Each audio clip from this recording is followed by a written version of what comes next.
Billionaire Elon Musk calling for the elimination of the Consumer Financial Protection Bureau on X, writing, quote, "There are too many duplicative regulatory agencies." He is also giving us insight into plans for his Department of Government Efficiency with that comment. So joining us more to discuss, we've got Mick Mulvaney. He is former acting White House Chief of Staff under President Trump and Actum Strategic Advisors co-chair, also former director of the Consumer Financial Protection Bureau. Mick, it's great to have you on. Thank you for making time with us. Just want to get your reaction to that commentary from Trump, obviously as former director of the CFPB, but also you were critical of the organization. Do you agree? I do. In fact, we examined the possibility of whether or not I had the authority to shut down the agency. The lawyers that I had hired actually told me that I could not, and I respected that decision. They did, however, suggest that the president of the United States might have the ability to do that. So the extent that Elon Musk and Vivek Ramaswamy and also Russ Vought, the designee for OMB, can shed some light on this, I think it would be extraordinarily helpful and very provocative. Why would it be so helpful?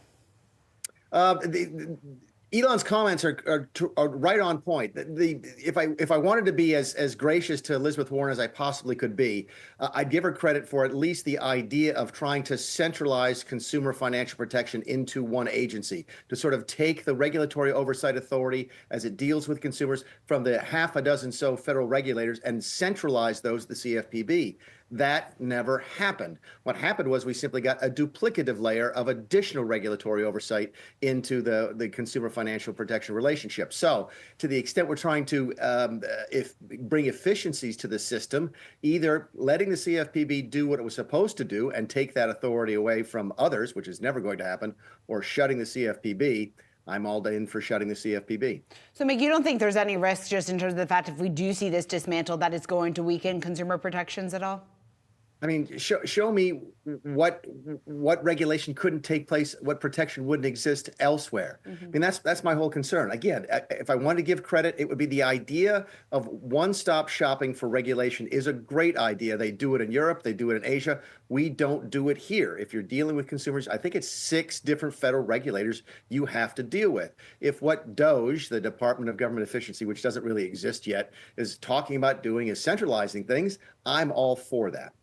How effective do you think that Department of Government Efficiency is going to be? And how effective do you think Elon Musk will be in getting his desires like this dismantling of the CFPB through during this administration? Yeah, one of the weaknesses of this department is that it isn't real. It doesn't exist. It's not statutory. It's essentially a PR campaign right now. It has 0 statutory authority. That being said, it's going to have a tremendous amount of visibility. We tried to restructure the government back in 2018 and failed in large part because we weren't able to sort of build public interest in fixing a bureaucracy that has pretty much, grown stale over the last 100 years since the modern bureaucracy was created during the New Deal. If Elon Musk and Vivek Ramaswamy can shed new light on it and get people interested in fixing the bureaucracy, that will be great. It won't have the authority to do that. OMB, the Office of Management and Budget, will have some, but the DOGE will also rely on Congress to pass laws to change civil service rules. So it's going to be an all-of-government effort, but I think that it's got more momentum now than it did back in 2018. I guess what makes you more optimistic that it does have more momentum now? Because I know you were in charge of government restructuring. It proved to be a very tough job. So why should we be a bit more optimistic at this point? The debt. I think, to the extent people really, more and more people at least say they are caring about the debt. I don't believe it yet. I don't believe what people say in Washington. I believe what they do. So we'll see what happens if the new Republican-controlled Congress actually reduces spending. They did not do that, by the way, the last time they were in charge in 2017 and 18. But at least it feels a little bit different with more people pointing to the debt as a problem. So that's why I'm a little bit more optimistic that maybe they have a better chance. Plus, Elon Musk is just smarter than I am. So where I wasn't able to do something, maybe he can figure out ways to get stuff done. Mick, how long do you think Elon Musk is going to last in the administration? Oh, I don't know. It's a question that I get a lot. I don't know. I don't care. I don't care how long somebody's there. I care what they do while they are there. And if he can succeed in this, that would be a huge benefit. If that takes 6 months, if it takes all 4 years. But you got to think that this administration, at least generally, is looking at the calendar in two different pieces. The first 2 years, when they know or expect they'll continue to have control of both the House and the Senate, and in the second 2 years, where there's a chance that that won't be the case. So I think you're going to see an absolute flurry of activity on the legislative front here in the first 2 years. So does that answer your question? Maybe the over-under on how long Elon stays is 2 years. Okay, well, let's talk about some other folks who are going to be surrounding Trump in the years to come. We've got some additions to Trump's economic team, Trump choosing Kevin Hassett as the director of the White House National Economic Council, also Jamison Greer as U.S. Trade Representative. And Greer, as you know, has advocated for what he calls a strategic decoupling of U.S.-China trade relations earlier this year, saying it could cause short-term pain, but the cost of doing nothing or underestimating the threat posed by China is far greater. And this is interesting in the context of the market action we saw yesterday, Mick, hitting another all-time high off the back of Trump's tariff announcement. This idea in Wall Street being that these tariffs are a negotiation tactic, they may not be as bad as Trump has said previously. Is that the belief in Washington? A variety of different answers to a variety of different questions. As regard the tariffs and the impacts on the market, I think unequivocally you could, on a static sort of perspective, you could say, look, the tariffs are going to be bad for the economy because it will raise costs. And that's mostly true. It's not going to be a linear sort of connection between the tariffs on, say, Chinese good and the prices that consumers pay, because you can substitute other goods, substitute other producers, et cetera. But generally speaking, I think when the market is looking at the Trump economic team and saying, you know what, okay, tariffs are probably going up and that'll be a drag. Not as bad of a drag as some people say, but still a drag. It will generate a little bit of revenue, but not enough to make a difference on the debt. But then they also look into the bigger pieces of the puzzle, the regulatory environment and the tax environment. And I think they're sort of saying what the market is telling us is, all things considered, the Trump administration is going to be better for business than the Biden administration. That's why you're seeing the vitality, I think, in the market since the election. Mick, what do you think this tells us just about how Trump policies are going to evolve? Are we going to see more of a follow-through this time around maybe than we did during the first administration? Yeah, I think that's a good question, a fair question. I think the answer is yes. I think one of the biggest differences between Trump 2.0 and the original version of Trump is that they will hit the ground running now in January. In fact, they're already hitting the ground running.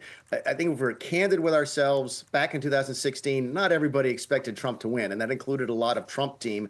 So they hadn't done a lot of the work on the front end, getting ready to take over the executive branch of the government.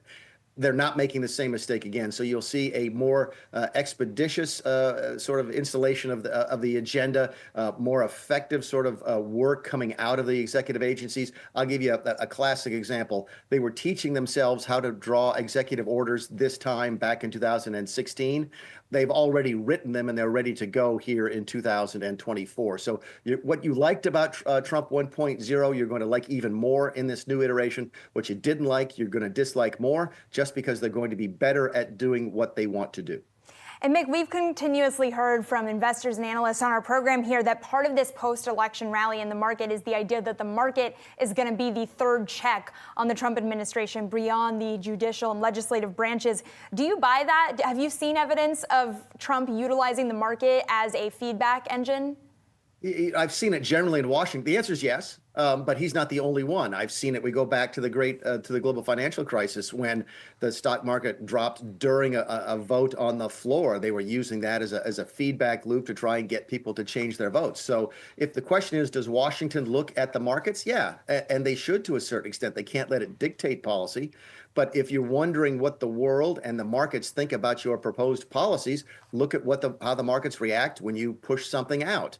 I'll never forget, we used to have a running joke in the White House that every time Peter Navarro went on television back in 2018, the market dropped 200 or 300 points. So there's a great feedback loop as to what any administration, what any government is saying, and how the markets receive that. And that's a valuable piece of information for lawmakers. Mick, I'm curious to get your perspective on this. Who do you think is going to be most influential when it comes to shaping Trump's policies here over the next 4 years? Who is that key person that Wall Street, that investors need to be paying closest attention to?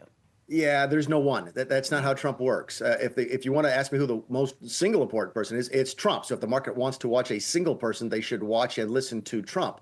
But if the question is who is going to be in the room and sort of formulating policy, there's not going to be sort of this one guru that Trump listens to. He listens to a lot of different people. He's going to be listening to Scotty Bessent over at Treasury. He's going to be listening to Peter Navarro and wherever Bob Lighthizer ends up. The new guy at Jameson, I think it's Greer at USTR. I don't know him as well as I know the other folks. Kevin Hassett is going to have a great deal of say in those meetings. There's a variety of opinions on different economic and trade policies within that group that I just identified. And Trump is going to be the one who sort of sits back, lets them fight amongst themselves, and sort of acts as the moderator, the mediator, the judge as he arrives at the final decisions on policies. Mick, it was great to get some of your time. Thanks so much for joining us here this morning. Mick Mulvaney, Actum Strategic Advisors co-chair. Thanks so much.